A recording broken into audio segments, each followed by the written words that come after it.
Timeline. Richard Fremder. 29 juillet 2020. Le Figaro révèle la conclusion d'un historien de l'art, spécialiste de Van Gogh, Wouter van der Wijn, apportant la preuve que l'ultime tableau du peintre n'était pas champ de blé au corbeau, comme on le croyait depuis toujours, mais Racine, un gros plan sur un talus d'Auvers-sur-Oise, conservé à Amsterdam.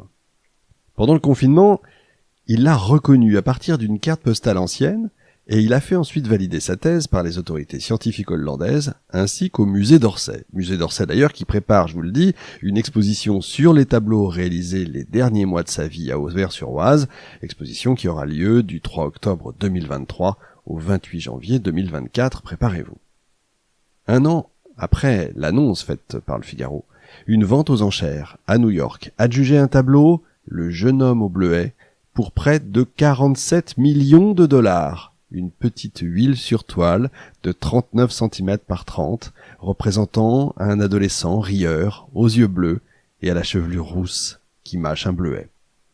Comment cet artiste, qui a vécu dans la plus grande pauvreté toute sa vie, a-t-il pu devenir une telle icône après sa mort? On dit qu'il n'y a pas de hasard, qu'il n'y a que des rencontres, en l'occurrence, une femme. Preuve en est d'ailleurs, une fois de plus, que rien n'était impossible à ces dames, vous allez le voir, dès l'instant où elles le veulent. Cette femme, c'est Johanna Bonger. Elle était la belle-sœur de Vincent van Gogh, la femme de Théo. Un mariage à l'issue tragique, qui a duré moins de 2 ans. Elle n'a en fait rencontré Vincent que quelques fois, et pourtant c'est grâce à elle qu'il est aujourd'hui un des peintres les plus connus et les plus admirés de l'histoire. C'est tout simplement la femme qui a révélé Van Gogh. Johanna Gessina Bonger a 22 ans quand elle rencontre Theodor Van Gogh à Amsterdam. Elle est prof d'anglais dans un lycée d'Utrecht. Il est marchand d'art, lui, et il commence à peine à se faire un nom à Paris. Il fréquente là-bas Gauguin, Pissarro, Toulouse-Lautrec, et il essaye, toujours sans succès, de vendre les tableaux de son frère Vincent. À l'époque, la santé mentale de Vincent commence déjà à se détériorer. Alors que le couple annonce ses fiançailles, le peintre à ce moment-là se coupe l'oreille, vous savez, tout ça est connu, après une série de disputes, notamment avec Gauguin, et avec également, on pense savoir qu'il y a eu une sorte de jeu avec une prostituée, un pari, mais il reste incroyablement productif. Il leur envoie, Vincent, en permanence des toiles. Il en produit à l'époque pas loin d'une par jour, et elle s'amoncelle dans l'appartement parisien des jeunes mariés. Au bout de 9 mois, Johanna donne naissance à un fils qu'elle accepte de prénommer Vincent. En cadeau, on va revenir sur ça, rassurez-vous. En cadeau, ils reçoivent une toile que Vincent a peinte depuis son asile. À ce moment-là, il est à Saint-Rémy-de-Provence, il est interné. Cette toile, c'est l'Amandier en fleurs. En 1890 seulement, elle rencontre enfin Vincent van Gogh à Paris. On sait à ce moment-là, on sait tout, parce qu'elle écrit dans un journal. Et c'est de ce journal que je vais vous raconter cette incroyable histoire. Vous écoutez Timeline, 5000 ans d'histoire, je suis Richard Fremder et je suis ravi de partager avec vous ce moment d'histoire. Vous le savez peut-être, vous pouvez nous retrouver sur les réseaux sociaux, la page Facebook, Timeline 5000 ans d'histoire, sur Instagram, Timeline-podcast, sur Twitch pour le direct chaque semaine, Timeline-podcast, et évidemment notre site internet timelinepodcast.fr où vous retrouvez en plus des émissions, les textes parfois, etc., etc. Sur Vincent van Gogh, tout a été écrit. Sur son frère Théo, tout a été écrit. Mais en réalité, très peu ont évoqué ce dont je vais vous parler aujourd'hui, ce qu'il est advenu de Johanna Van Gogh Bonger, qui a vécu un double veuvage, tant le lien entre les deux frères était fort. Dans cette émission, nous allons suivre au travers des lettres originales de Johanna, non seulement la fin de la vie de son mari, qui était fou de son grand frère, comme on est fou passionnément de son frère évidemment, mais qui d'ailleurs en est certainement mort. Ils étaient tellement liés que il est mort quelques mois après. On va comprendre pourquoi tous les deux ont quitté Paris avec un nourrisson, et comment par amour pour son défunt mari, lisant les lettres innombrables échangées entre les deux frères, elle va réaliser le rêve de Théo, faire de Vincent un peintre admiré et reconnu à force de volonté et d'acharnement, une femme hors norme dont la détermination a tout simplement changé la face de l'art contemporain. Johanna Van Gogh, la femme qui a fait Van Gogh. Voilà ce qu'écrit Johanna Van Gogh-Bonger, donc, quand elle est à Paris, au 4e étage du 8 rue Pigalle. On est à Montmartre à ce moment-là. On va avoir, grâce à elle d'ailleurs, quelques évocations de Paris, vous allez voir. Voilà ce qu'elle écrit à ce moment-là. « Je me suis toujours sentie un peu comme une intruse, un intermédiaire entre les frères Van Gogh. » C'est son journal intime. Hein. L'idée de Théo, c'est de perpétuer la tradition familiale en prénommant leur fils Vincent. Ça, je voudrais revenir une seconde dessus, parce que vous allez vous dire, mais c'est absolument incroyable. Et oui, on peut dire que c'est un prénom fort, un prénom marqué par le malheur dans cette famille, parce que avant Vincent et Théo, le Vincent Van Gogh qu'on connaît, il y avait déjà eu un autre frère, lui aussi prénommé Vincent, et il était mort à la naissance, ou quelques heures après sa naissance, et un an jour pour jour, comme une condamnation, naît le Vincent Van Gogh qu'on connaît. C'est assez incroyable, et il le prénomme Vincent, c'est quelque chose de fou. Et le second Vincent a grandi en déposant des fleurs sur une tombe où il lisait son nom et la date de son anniversaire. Voilà ce qu'elle écrit. De quoi donner des frissons dorénavant dans ce journal. Vincent sera le prénom par lequel je désignerai mon fils. L'autre, le mort, celui des cobaltes et des jaunes, celui des champs de blé mûrs et des tournesols contre le monde, je l'appellerai Van Gogh. À Paris, la grève déjà, à cette époque-là, la grève des cochers de fiacre, provoquée par le refus des compagnies d'acheter de nouveaux véhicules, est largement suivie, et les quotidiens rendent compte des difficultés que ça entraîne, évidemment, pour les riches qui veulent pas aller à pied, et pour les touristes qui n'ont pas de temps à perdre. Il y a déjà des touristes, hein, souvenez-vous des émissions qu'on a pu faire dans Timeline 5000 ans d'histoire. Donc l'absence de voitures, de louage dans la ville qui se désertifie, évidemment tout ça se fait remarquer. C'est pourquoi ce samedi d'août 1890, Johanna peut voir le pavé de Paris dans toute son ampleur, ces pavés de Paris qui luisent sous les becs de gaz, les nouveaux becs de gaz qui viennent de s'installer dans la ville. Et parfois j'essaierai de vous donner un petit peu les impressions de la ville et des pays, puisqu'on va aussi beaucoup parler bien sûr des Pays-Bas. Comme presque tous les mardis, Johanna et son frère André déjeunent ensemble. André lui donne des précisions sur la mort de Van Gogh. Il lui avoue que oui, Théo était démoli, tandis que Van Gogh, avec une balle dans le corps, était en train de fumer. Il n'était pas encore mort, hein, fumait tranquillement, sûr de sa fin qui était imminente. Le peintre voyait s'approcher avec angoisse la mort, et il dit je voudrais pouvoir partir ainsi. Il est mort dans les bras de son frère, ce qui est quelque chose d'assez épouvantable, j'imagine. Elle a du mal à imaginer son beau-frère mort. Évidemment, il y a seulement 2 mois, elle a préparé un déjeuner pour lui, et puis pour Toulouse-Lautrec, le comte de Toulouse-Lautrec, qui est encore un exotique, encore un excentrique, qui vit du lundi au vendredi dans un couvent, et les samedis et dimanches dans un bordel, et qui a appris à tout tourner en dérision, à commencer par ses déficiences physiques. Lautrec, Van Gogh, enfin imaginez un peu le salon de Madame Van Gogh avec ces gens-là. Donc ces deux-là étaient devenus très proches, à l'atelier Cormon, après que le conseil des professeurs d'Anvers a décrété à l'unanimité d'ailleurs que Van Gogh devait retourner dans le cours pour débutants en raison des difficultés qu'il avait à dessiner. En gros, il savait pas dessiner, il ferait mieux de prendre des cours, ce qui nous fait beaucoup sourire aujourd'hui. Et Johanna se souvient de Van Gogh. Et pourquoi n'a-t-il pas pu vendre ses tableaux? Elle se pose cette question.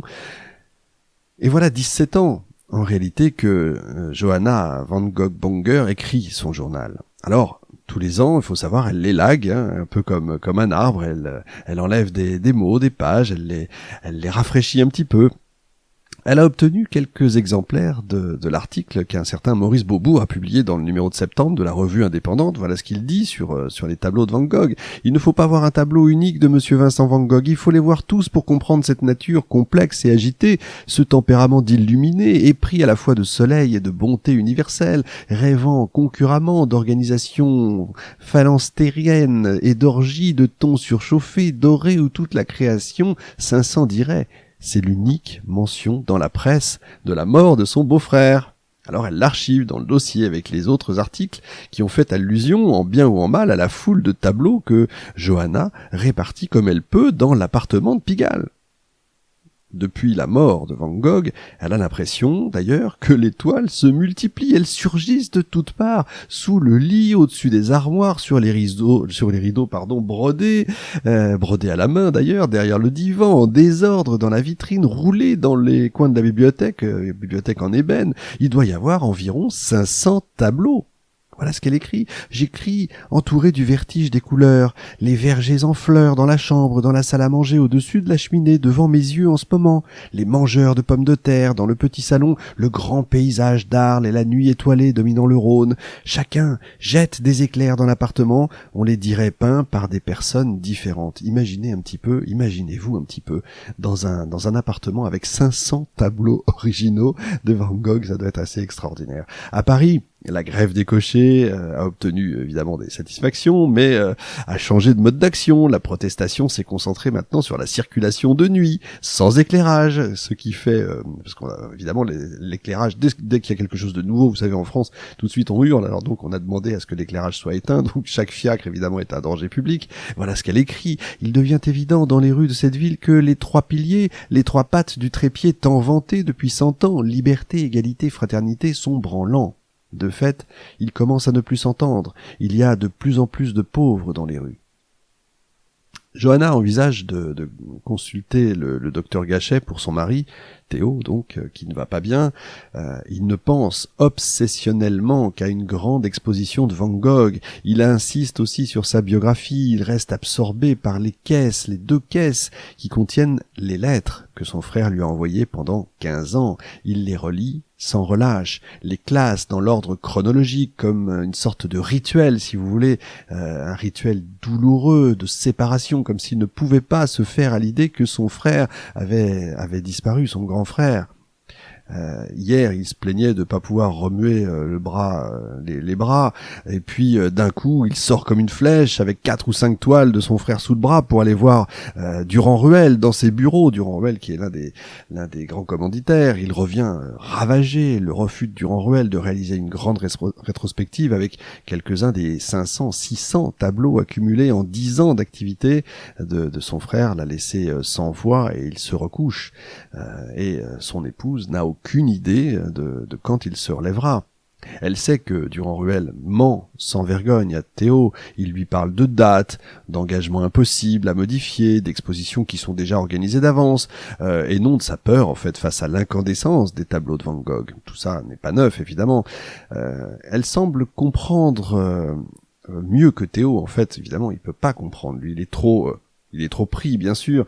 Elle semble comprendre ce qui se trame, en fait. Durand-Ruel est de ceux qui apprécient, il l'a confié d'ailleurs à la moitié de la Terre, les extravagances esthétiques de Van Gogh, qu'il qualifie même d'inquiétantes. Mais il est logique qu'il en ait peur. Les impressionnistes qu'il vend si bien, pourraient se sentir menacés.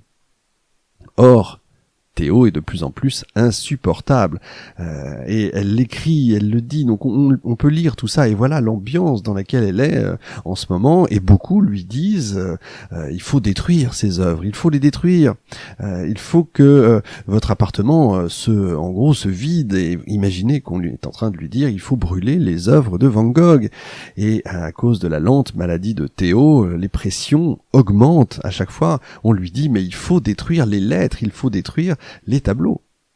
Évidemment, Johanna n'en parle pas à son mari, parce que ça ferait qu'aggraver son malheur. Voilà ce qu'elle écrit. Que je mette le feu, exige-t-il ici, dans mon appartement de la rue Pigalle, numéro 8 à Paris, tandis que mon retour en Hollande prend forme en silence. Je leur dis que oui, que je vais brûler l'étoile la prochaine nuit de pleine lune, pour qu'ils me laissent tranquille. Vous imaginez un petit peu la pression qu'elle peut avoir et qu'elle doit supporter. Wilhelmina, la sœur cadette des Van Gogh, arrive à Paris. Pour Johanna, c'est d'ailleurs la meilleure de la famille Van Gogh. Wilhelmina, on va l'appeler Will, ce sera plus simple. C'est d'ailleurs comme ça qu'elle l'appelle dans son journal. L'arrivée de Will va donner un élan à Johanna. Et c'est toutes les deux qu'elles vont prendre, sans le dire à Théo évidemment, rendez-vous avec le docteur Gachet, le fameux docteur Gachet qui avait déjà été auprès de Van Gogh, de Vincent Van Gogh bien sûr. Elle prend rendez-vous dans son cabinet parisien, au faubourg Saint-Denis, pour organiser une consultation. Johanna et le docteur Gachet se mettent d'accord sur une rencontre avec Théo à Auvers-sur-Oise. Ça ne donnera pas grand-chose, je vous le dis tout de suite. Johanna passe en revue les tableaux qu'elle a exposés dans tout l'appartement. Elle sort pour la première fois les œuvres de Van Gogh de l'obscurité et de la clandestinité où finalement elle n'avait pas d'avenir. Et pendant qu'elle avance, une lampe à pétrole à la main, oh là là, c'est dangereux, on se dit, et elle regarde les tableaux, et là, elle a une illumination. Elle se rappelle la légende familiale de l'amour obstiné de Van Gogh pour sa cousine qui s'est terminée d'ailleurs en scandale. Il en était venu à poser une main sur la flamme d'une lampe devant une grande partie de sa famille un soir de fureur incontrôlable. Je reviens pas sur l'histoire de Van Gogh, hein, tout le monde en général la connaît. Les tableaux et les meubles en tout cas vont rester à Paris, en tout cas une grande partie. Tous les trois vont retourner en Hollande, hein, donc Théo, elle et le petit Vincent. Le coffre contenant toutes les lettres de Van Gogh et 4 toiles, l'autoportrait à l'oreille coupée, les souliers de la pauvreté et 2 des tournesols penchés sur l'infini vont partir avec eux. Quand Johanna, Théo et Vincent quittent Paris, on ne parle que d'une chose. Un drame familial s'est déroulé tout près de chez eux, à 5 minutes à pied en direction du sud. Les quotidiens de l'époque ont fait leur une avec l'histoire de ce dessinateur qui s'appelle Hayenne, qui est né à la Nouvelle-Orléans, qui est venu à Paris l'an dernier pour l'exposition universelle. Et quand les feux d'artifice de la fête battaient leur plein, beaucoup d'artistes se retrouvaient déjà sans travail. Le dessinateur, sa femme et leurs 6 enfants n'avaient pas mangé depuis plusieurs jours. Leur fille aînée était allée acheter du charbon. Ils s'étaient enfermés, avaient mis le feu et étaient morts dans les bras les uns des autres.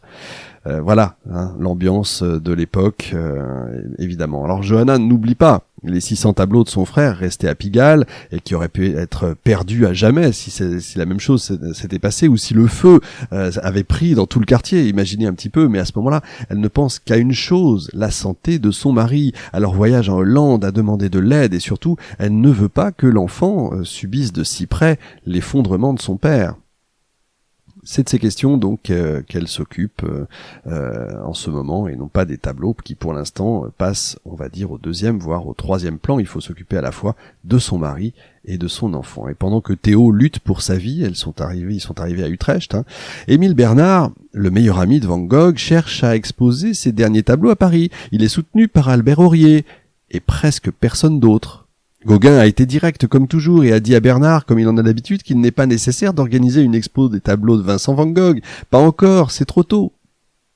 En plus, Théo ne va pas bien, une exposition maintenant donnerait des arguments à ceux qui assurent que la folie alimente notre peinture, voilà ce qu'ajoute Gauguin. Alors Émile Bernard écrit une lettre qui étonne à peine Johanna. En fait, elle se rend compte qu'elle n'attend plus rien de Gauguin. Ils peuvent pas être aidés par les autres. Le premier jour de l'année 1891, en partie en raison des fêtes de fin d'année, mais surtout à cause de la maladie de son père, le premier anniversaire de Vincent passe quasiment inaperçu. Après une agonie interminable, Théo meurt finalement le 25 janvier 1891, 6 mois seulement après le suicide de son frère. Et voilà notre Johanna veuve depuis peu, donc avec un fils tout petit, et elle n'a pas encore 30 ans. Alors, elle est rentrée chez ses parents, elle a des insomnies, elle s'assoit, elle allume des grosses bougies, elle cherche à tâtons son fourre-tout, on a tout ça puisqu'elle écrit tout ça. Il y a là les lettres de Van Gogh à son mari, elles sont plus de 600 en ordre chronologique, telles que Théo les a laissées, attachées année par année avec des rubans rouges ou des rubans bleu ciel, et les yeux fermés comme ça au hasard, elle en sort une et elle lit. Arles, 1888. Car au lieu de chercher à rendre exactement ce que j'ai devant les yeux, mais que je me sers de la couleur plus arbitrairement pour m'exprimer plus fortement. Enfin, laissons cela tranquille en tant que théorie, mais je vais te donner un exemple de ce que je veux te dire. Je voudrais faire le portrait d'un ami artiste qui rêve de grands rêves, qui travaille comme le rossignol chante parce que c'est ainsi sa nature. Cet homme sera blond. Je voudrais mettre dans mon tableau mon appréciation, mon amour que j'ai pour lui. Je le peindrai donc tel quel, aussi fidèlement que je pourrais pour commencer. Mais le tableau n'est pas fini ainsi. Pour le faire, je vais être coloriste arbitraire. J'exagère le blond de la chevelure. J'arrive aux tons orangés, au chrome, au citron pâle. Derrière la tête, au lieu de peindre le mur banal du mesquin appartement, je peins l'infini. Je fais un fond simple du bleu le plus riche, le plus intense que je puisse confectionner, et par une simple combinaison, la tête blonde éclairée sur un fond bleu riche obtient un effet mystérieux comme l'étoile dans l'azur profond. Johanna reste longtemps la lettre entre les mains, essayant de se remettre du choc. Elle la relit, et elle la relit encore. Ce qu'il y a là, dans une écriture nerveuse, hâtive, est une sorte de manifeste artistique sur la couleur, quelque chose comme ce qu'on dirait un ars poetica, si vous voulez. Et elle repense soudain à la multitude de tableaux restés à Pigalle. Et elle se dit que ces tableaux, finalement, commencent un peu à lui manquer. Alors elle va commencer à lire la correspondance de son beau-frère. Elle lit les lettres selon l'ordre chronologique, évidemment, comme s'il s'agissait d'un roman. Elle en trouve une de 1888 encore, par exemple. Et alors, elle est émue en la lisant. Voilà ce qu'elle lit. J'ai une lucidité terrible par moments, lorsque la nature est si belle de ces jours-ci. Et alors, je ne me sens plus et le tableau me vient comme dans un rêve. Dans les lettres, Johanna découvre également des poèmes. Elle découvre finalement son beau-frère. Un jour, elle reçoit une lettre d'Octave Mirbeau, accompagnée d'un article publié dans l'Écho de Paris le 31 mars 1891 pour commémorer les 6 mois de la mort de Vincent van Gogh. Le texte de Mirbeau est digne, émouvant. Devant ces tableaux, Johanna a ressenti elle aussi un peu de ce qu'il dit. Et voilà ce qu'il dit. Van Gogh a eu, à un degré rare, ce par quoi un homme se différencie d'un autre, le style. Et tout, sous le pinceau de ce créateur étrange et puissant, s'anime d'une vie étrange, indépendante de celle des choses qu'il peint, et qui est en lui et qui est en lui. Il se dépense tout entier au profit des arbres, des ciels, des fleurs, des champs qu'il gonfle de la surprenante sève de son être. Ses formes se multiplient, s'échevèlent, se tordent, et jusque dans la folie admirable, dans ces ciels où les astres ivres tournoient et chancellent, où les étoiles s'allongent en queue de comètes débraillées, jusque dans le surgissement de ces fantastiques fleurs qui se dressent et se crêtent semblables à des oiseaux déments, Van Gogh garde toujours ses admirables qualités de peintre, et une noblesse qui émeut, et une grandeur tragique qui épouvante. Et, dans les moments de calme, quelle sérénité dans les grandes plaines ensoleillées, dans les vergers fleuris. Ah, comme il a compris l'âme exquise des fleurs, comme sa main qui promène les torches terribles dans les noirs firmaments se fait délicate pour en lier les gerbes parfumées et si frêles. Et quelle caresse ne trouve-t-il pas pour en exprimer l'inexprimable fraîcheur et les grâces infinies. Et comme il a compris aussi ce qu'il y a de triste, d'inconnu et de divin dans l'œil des pauvres fous et des malades fraternels. Ah, c'est beau, ça nous change un petit peu des articles d'aujourd'hui, c'est vrai. Les lettres de Van Gogh sont devenues maintenant pour elle une nécessité à laquelle elle consacre son peu de temps libre, effectivement, parce qu'elle a quand même son fils, il faut qu'elle s'en occupe. Elle lit les lettres et se surprend à faire des calculs. En juillet 1880, Van Gogh avait 27 ans et il avait lu minutieusement la Bible, la Révolution française de Michelet, Victor Hugo, Dickens, Esquil, Beecher-Stowe, les enseignements de Bouddha, Fabricius et tout Shakespeare, imaginez un petit peu. C'est devenu un vice secret pour elle de découvrir dans la bigarrure l'écriture éblouissante de son beau-frère qu'elle comprend de mieux en mieux, qu'elle commence à connaître de plus en plus. Dans son testament, Théo avait évalué avec la froide lucidité des moribonds l'œuvre de Van Gogh à une valeur d'à peine 2000 florins. Voilà ce qu'il lui dit juste avant de mourir. Personne ne pourrait s'occuper de tout ça mieux que toi. Il lui dit un peu avant la fin, dans une de ces rares décisions qu'ils auraient pu prendre ensemble. Et Johanna se prépare à écrire une lettre. Une lettre qui vraiment, on peut le dire, je crois, va changer sa vie. Elle y revendique officiellement un héritage. Johanna Van Gogh Bonger, à l'aube du 15 avril 1891, à Amsterdam, commence la 4e version d'une lettre qu'elle va envoyer à Émile Bernard. Elle essaie de trouver un ton délicat et précis à la fois pour inspirer chez le peintre un sentiment de confiance. Elle lui écrit que ça lui semble une excellente idée de publier quelques lettres de Van Gogh dans le Mercure de France, et elle lui indique carrément la marche à suivre. Le vent de l'histoire est en train de commencer à tourner en faveur de l'œuvre de Van Gogh. C'est très bien qu'ils se chargent tous les deux de cette édition précipitée. L'intuition artistique d'Émile Bernard va s'allier au flair d'André Bonger, qui est agent d'assurance. Une semaine après son installation, elle a acheté une petite maison qu'elle va retaper intégralement. Alors elle achète ça grâce à l'argent de son père. Elle va la retaper et puis elle va en faire une pension. Et elle va y mettre les tableaux de Van Gogh. Elle va couvrir les murs de la pension des tableaux de Van Gogh. Et parmi les 600 tableaux restés à Pigalle, Émile et André on en choisit 300. Et ils lui ont expédié, ils lui envoient également 450 dessins. La villa s'appelle la villa Elma.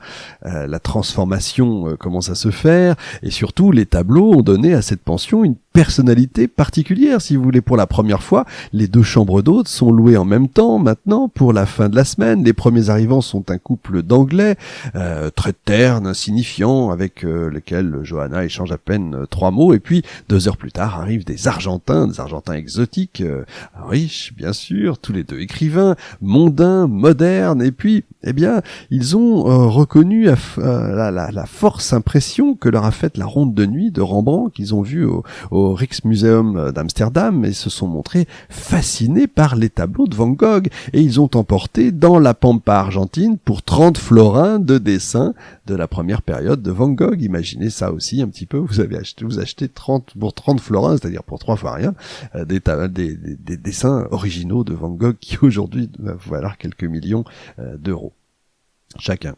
En même temps qu'elle apprend à diriger cette auberge, Johanna commence à considérer ce travail comme le prélude à une tâche plus urgente et nécessaire, faire maintenant connaître l'œuvre de son beau-frère. Entre Gauguin, qui est à la Martinique, et Lautrec, de plus en plus occupé par les bordels, Johanna a conscience d'être la première personne, en dehors du cercle familial, à réunir l'héritage secret de Van Gogh, ses lettres et ses tableaux. Il est maintenant temps de penser aux expositions de Van Gogh que Johanna devra organiser tôt ou tard, elle le sait. Une lettre de Van Gogh de 1883, là encore, elle prend cette lettre et elle y lit la description du paysage qui entoure une bergère et son troupeau à Drenthe, qui le pousse à peindre dans le lointain infini d'un soir un chemin noir et boueux entouré de fleurs sauvages et un ciel tellement lilas qu'il ne tolère aucune analyse.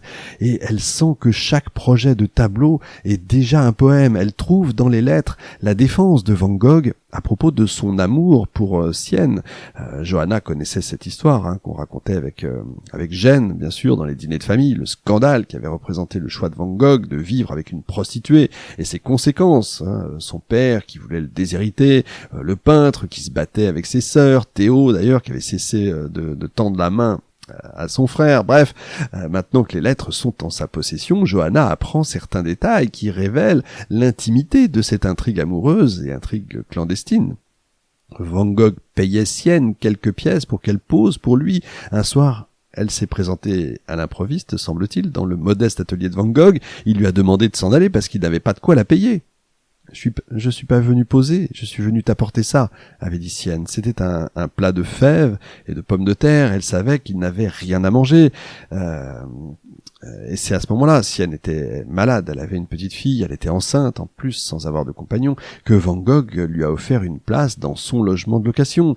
Il me semble que chaque homme qui vaut le cuir de ses souliers se trouvant devant un cas pareil aurait agi de même. Cette femme est attachée à moi comme une colombe apprivoisée. Voilà ce qu'écrit Van Gogh dans ses lettres. Et Johanna lit les lettres encore une fois, et elle cherche ensuite les dessins de Van Gogh représentant Sienne, et au fur et à mesure, ses yeux s'emplissent de larmes. C'était une véritable histoire d'amour, elle s'en rend compte, et du coup, elle va arrêter l'idée de faire un roman des lettres, mais au contraire, elle va prendre les lettres et les tableaux et les réunir. Elle pense à cette stratégie, si vous voulez, une stratégie sérieuse pour que les toiles de Van Gogh commencent à circuler, de petites expositions, comme il le conseille d'ailleurs dans ses lettres à Théo, c'est Van Gogh lui-même qui dit ça. Et en fait, l'idée, c'est de beaucoup montrer et ne vendre que le nécessaire. Johanna a l'intuition que ses premiers dessins, des dessins au crayon de menuisier et à la plume, pourraient être choisis pour la première exposition de Van Gogh en Hollande. Alors elle en fait encadrer une quinzaine. Ça coûte de l'argent, c'est pas beaucoup une quinzaine, mais c'est tout ce qu'elle peut se permettre avec son budget actuel. Alors il y a quand même des moments où Johanna est au bord de l'effondrement. Ce qui l'accable, ce sont les visites qu'elle reçoit. Je ne peux pas le croire et je suis indignée. Ils reviennent, encore, jusqu'ici, à la Villa Elma, comme à Paris, les premiers jours qui ont suivi la mort de Van Gogh, se présentent des fanatiques avec l'idée insensée d'anéantir les tableaux. Ils les accusent de malignité et de folie. Sont-ils de la même secte que ces Parisiens venus à Pigalle dans la même intention ? Je ne comprends pas comment ils ont découvert cette maison. Des religieux qui voient les signes du démon dans ces toiles déversent sur elles leur condamnation. Le suicide du peintre, la mort de mon mari. Faudra-t-il attendre de nouvelles victimes ? Disent-ils, et ils s'en vont en proférant des menaces. J'en parle à mes parents, ils éclatent de rire devant tant d'ignorance. Mais l'inquiétude ne me quitte pas. Alors elle est furieuse, elle marche vers l'hôtel de ville, elle va porter plainte évidemment pour menace, pour qu'ils ne reviennent plus la déranger. Et dans ce climat, une visite vient chasser les vents mauvais qui soufflent sur Boussoum. Boussoum, c'est le village dans lequel se trouve la villa. C'est Octave Maus, un monsieur au visage imprécis, aux airs de dandy. C'est le fondateur du groupe des 20 qui, comme son nom l'indique, est en avance d'une décennie sur le reste du monde. Des artistes un peu extravagants qui veulent organiser à Bruxelles une exposition en hommage justement à l'œuvre de Van Gogh qu'ils adorent. Quelques tableaux, 2 paires de tournesols, le lierre grimpant, un verger en fleurs avec les peupliers qui traversent le paysage, un champ de blé au lever du soleil avaient déjà été exposés à ce salon l'année précédente, quand Lautrec avait voulu se battre en duel pour défendre cette œuvre. Voilà ce que elle écrit. La perspective qu'offre Octave Maus m'intéresse. Il a emporté 8 peintures à l'huile et 7 dessins qu'il fera encadrer. Après tout, c'est à Bruxelles qu'avaient été vendus les 2 seuls tableaux, un autoportrait et la vigne rouge qui est apporté un peu d'argent à Van Gogh de son vivant. Nous fixons le prix à 250 pièces et par élégance, ni Maus ni moi ne parlons de la commission que prendra le salon de Bruxelles.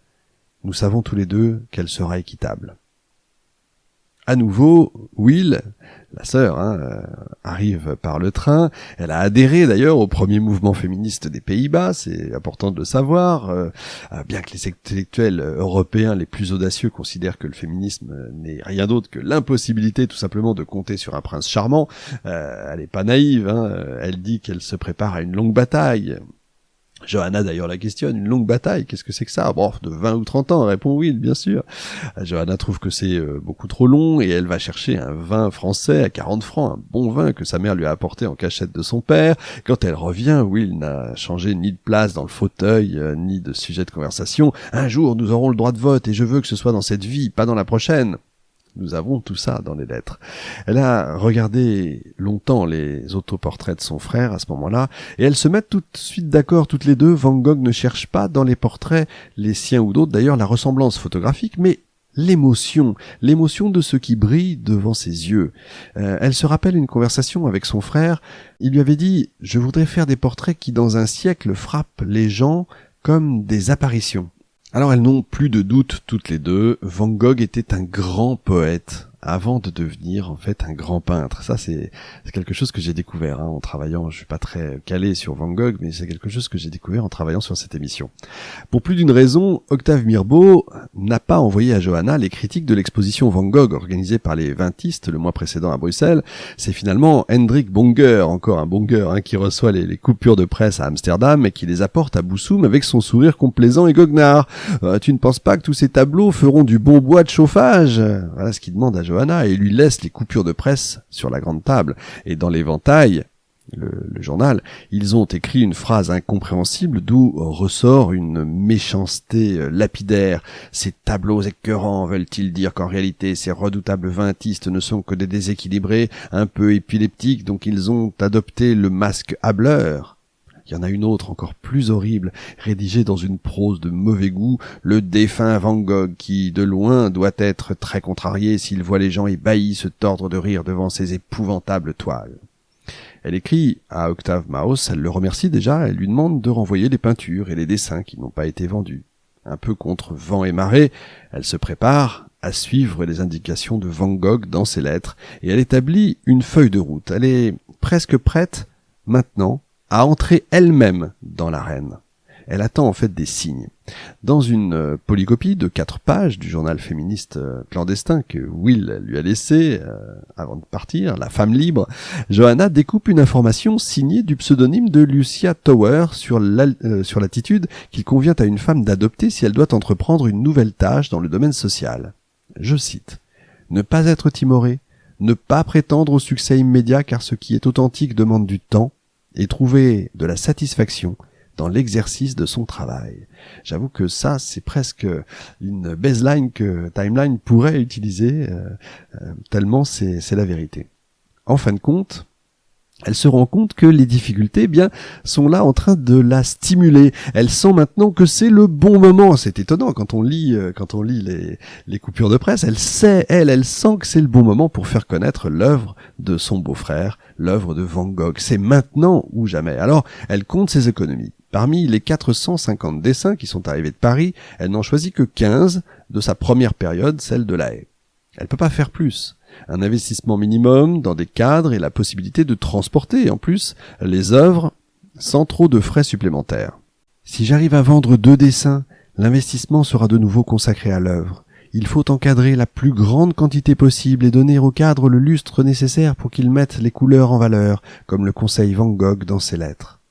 Alors les objectifs de cette première étape seront à ce moment-là atteints. Les critiques Rinus Niskens et Ernst Heisenbrink ont été très heureux de pouvoir aider une femme et de se sentir en plus pionniers de la découverte d'un peintre finalement oublié. Et elle se promène dans La Haye, à la galerie, elle enlève le linge qui enveloppe de dessins, le portrait d'un homme avec sa pipe en terre, un œil bandé, un dessin qui a été réalisé au fusain noir, et une mère et son fils dans un moment d'intimité au fusain noir et au crayon avec de la gouache pour les parties les plus lumineuses. C'est pas difficile finalement de trouver un emplacement. Il existe assez peu d'informations sur le succès de cette première présentation de Van Gogh en Hollande. À peine 2 paragraphes de Johanna dans son journal. L'exposition au Poulcry Studio ne s'est pas mal passée. J'ai vendu 5 dessins au total, de quoi encadrer ceux de la prochaine exposition. 4 nouvelles critiques, toutes favorables. Et Jan Touroup est venu avec son épouse, Soleil. Et à peine a-t-elle fait connaître l'œuvre de Van Gogh, qu'elle se fait de nouveaux alliés. Touroup, qui a connu Van Gogh 10 ans plus tôt, à ses débuts, est arrivé de voyage le jour de l'inauguration à La Haye. Il a été mis au courant d'ailleurs de la mort de Théo, de l'exposition de Van Gogh, presque en même temps, parce qu'encore une fois, il était parti en voyage, tout en ne pouvant pas croire qu'une femme se charge de son œuvre.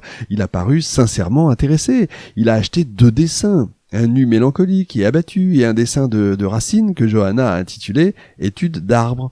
Intrigué par le reste de l'œuvre, il s'est engagé à rendre une visite à Johanna, à la Villa Elma, avec sa femme. Pourquoi à la Villa ? Comme je vous l'ai dit tout à l'heure, parce qu'elle a exposé là-bas tous les tableaux qu'elle a pu avoir.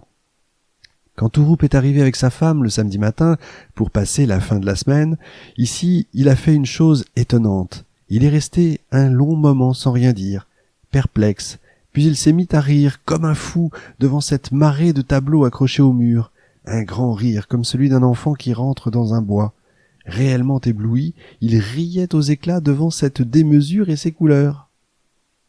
À la fin de son séjour, Touroup avait noté dans son calepin les différentes étapes qu'avait connues sans répit la vie artistique de Van Gogh, la craie noire, le fusain à ses débuts, les huiles de l'obscurité des mangeurs de pommes de terre, le lavis à l'encre de Chine de Drenthe, les aquarelles, les dessins rustiques d'Anvers, sa découverte des estampes japonaises et toutes les écoles qu'il a rencontrées à la lumière française jusqu'à ce qu'il ne ressemble plus qu'à lui-même. Ces changements soudains de cap ont quelque chose de génial. Voilà ce qu'il a dit en ouvrant les bras. Touroup s'est aussi montré réaliste quant à ce qu'il pouvait obtenir, car il connaît très bien les tensions et les caprices du marché de l'art. Tant qu'ils ne seront pas sur le marché, on ne pourra pas en estimer la valeur réelle, a-t-il dit quand nous avons enfin parlé de chiffres. Et Johanna travaille, elle continue, elle a toujours des insomnies, elle travaille sur les lettres, évidemment toujours. Voilà ce qu'elle peut lire. Je pense souvent à toi et je fais des vœux pour que mon œuvre arrive à être bonne, intéressante et virile, afin qu'elle puisse te donner le plus tôt possible quelque satisfaction. C'est ce qu'il écrit à Théo à la fin d'une lettre de La Haye en 1882. C'est ainsi. Je peux maintenant l'écrire sans tristesse, le véritable amour de Théo dans sa vie a été Van Gogh. Ni mon fils ni moi n'avons réussi à changer son destin. Mais que l'on ne me demande pas de comprendre ce genre d'amour inconditionnel qui les a entraînés dans la mort. J'irai aujourd'hui au cimetière à Utrecht. Je serai soulagé. Ce n'est pas le moment maintenant et ce serait hors de propos, mais je promettrai à Théo qu'un jour je l'emmènerai auprès de son frère pour qu'ils reposent ensemble dans le cimetière d'Auvers. Les Touroupes se présentent à la Villa Elma, fidèles à leur promesse, à nouveau. Yann lui dit qu'il a eu des conversations à Amsterdam et d'un ton discret et professionnel, il lui demande si elle approuve l'idée de 2 expositions en février. L'une à la galerie Bouffa, où on pourrait présenter des peintures, 10 peintures et 12 dessins. On peut en programmer même une autre en même temps dans une petite salle d'une association d'artistes avec seulement des dessins. Et il affirme que la presse ne pourra pas rester indifférente à 2 expositions, petites c'est vrai, mais simultanées. Alors Johanna comprend l'intérêt, elle donne son accord, sans hésiter d'ailleurs une seconde, et elle se met au travail, elle essaye de trouver un ordre dans les toiles. Et oui, il faut pas faire n'importe quoi, c'est ça qui est intéressant. Amsterdam, dimanche tard. Les 2 expositions se sont passées très vite, et nous avons porté un dernier toast il y a peu avec les Touroupes.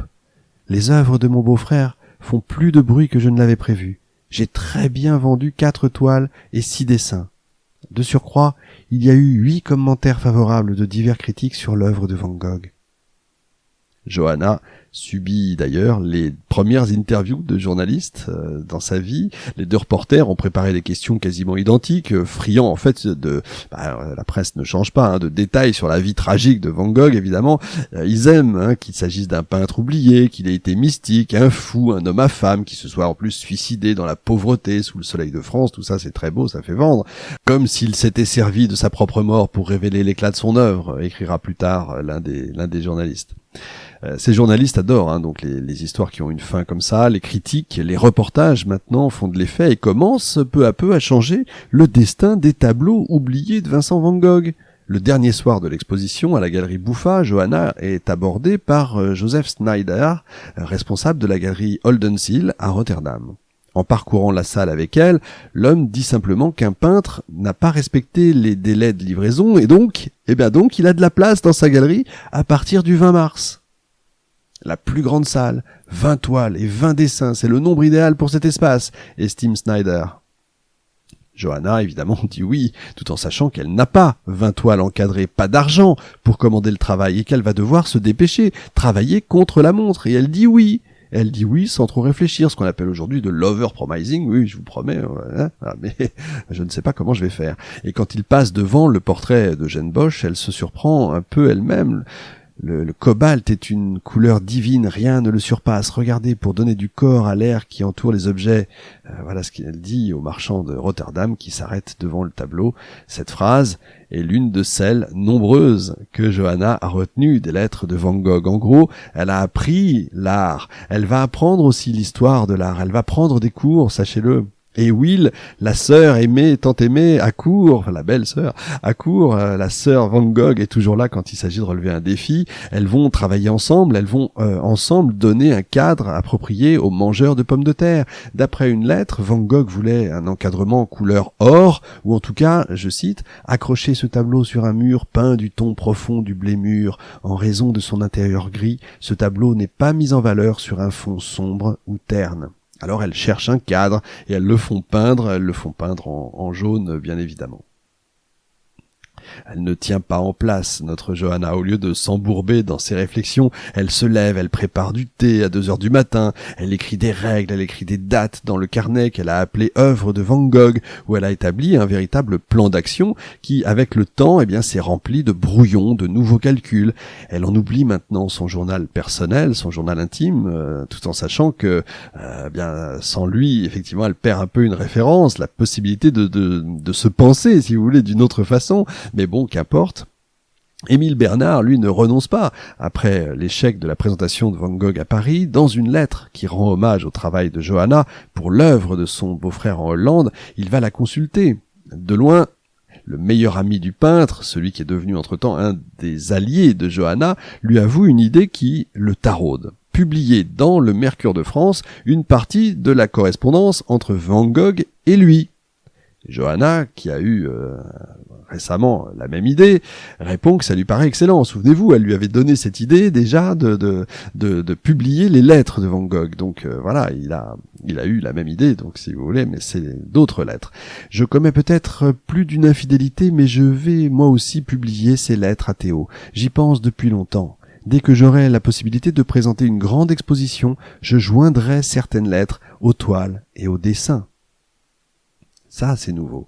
Clément Roman informe sa maîtresse, sa nouvelle maîtresse, qu'il a obtenu pour parce qu'entre temps, elle a une vie quand même. Il faut l'avouer. Beaucoup de gens viennent dans cette pension et évidemment, il y en a qui restent plus longtemps. Et Clément Roman est de ceux qui restent longtemps. Il a de l'argent et il informe donc sa maîtresse qu'il a obtenu pour décembre la salle principale de la Kunsthalle Panorama d'Amsterdam.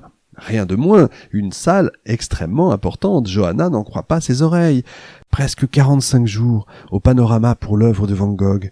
Une longue durée en raison des jours fériés de la fin de l'année, me disent les responsables. Mais il est certain qu'ils sont contents de terminer et commencer l'année avec les tableaux de Van Gogh.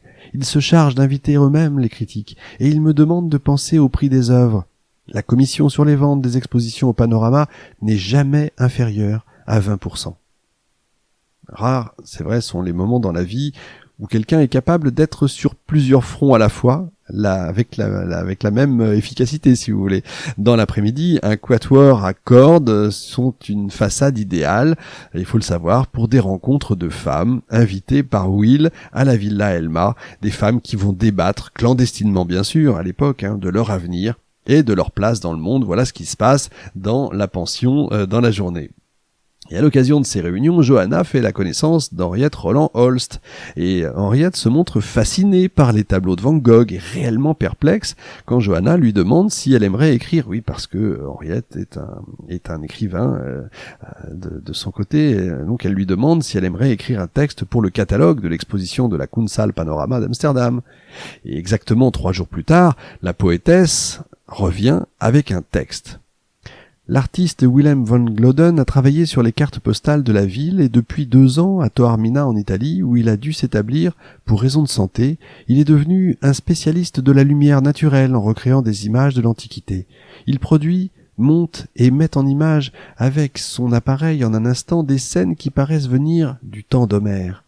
Il existe d'autres cas semblables. Je veux dire par là que les possibilités de la photographie font obliger de plus en plus les peintres à repenser leur art.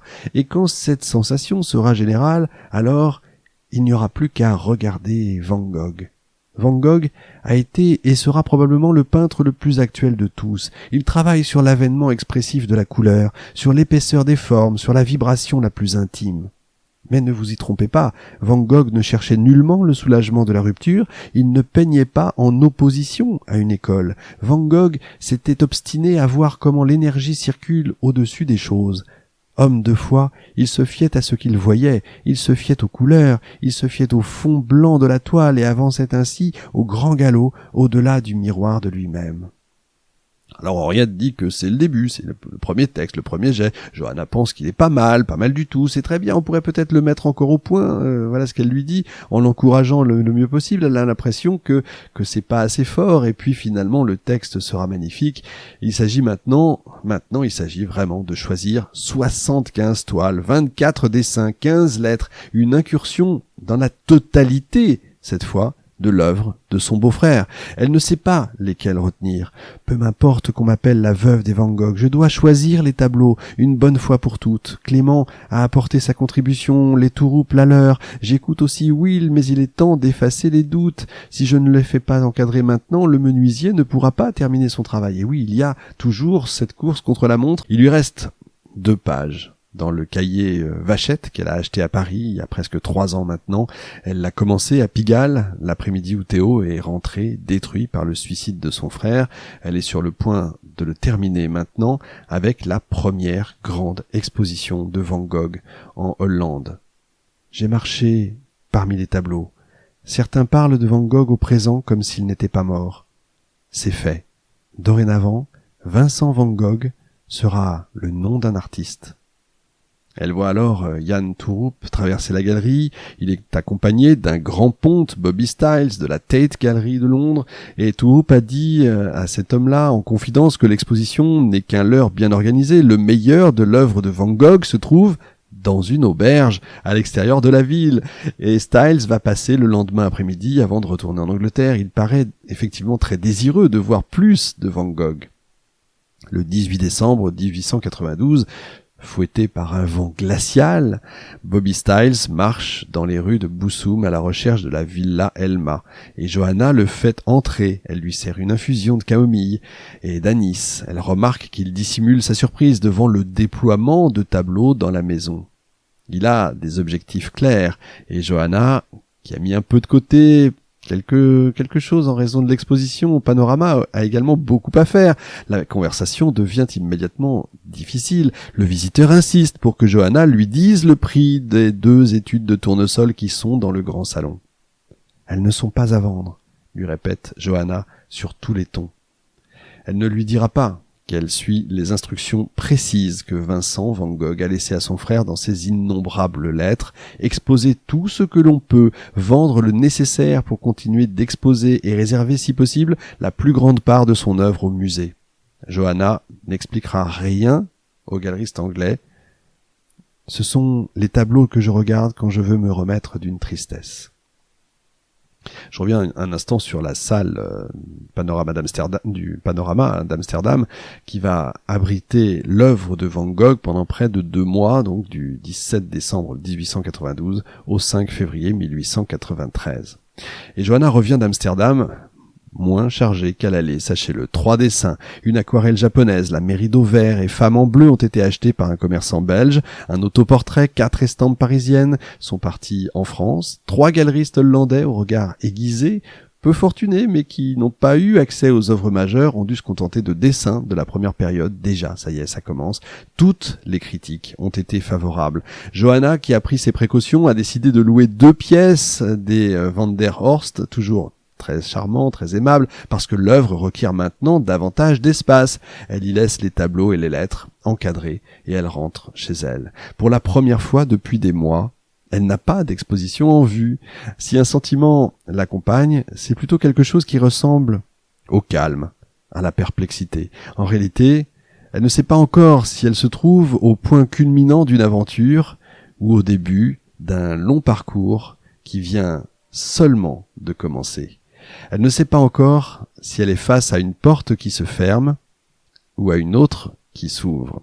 En réalité, vous l'avez compris, c'est pas une porte qui s'ouvre, c'est un véritable portail. Et oui, elle parle anglais, elle parle allemand, elle parle français, du coup, à partir de maintenant, elle correspond avec des patrons de galeries. Le monde de l'art semble prêt maintenant à découvrir l'œuvre de Van Gogh.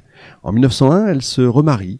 Non pas avec l'amant qu'elle avait, mais avec un peintre. Elle adhère à une association féministe, ça y est, et au parti travailliste néerlandais. Elle déménage à Amsterdam. En 1905, elle organise à ses frais la première grande rétrospective des œuvres de son beau-frère. Elle va louer elle-même la salle, elle va faire imprimer des affiches, et c'est son fils qui va écrire les invitations.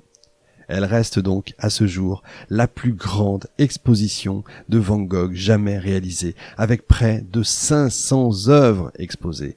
Les critiques viennent de toute l'Europe. Les prix de vente des tableaux, ça y est, cette fois, s'envolent. En 1913 a lieu la première exposition Van Gogh à New York, tandis que Johanna vient de perdre son 2e mari.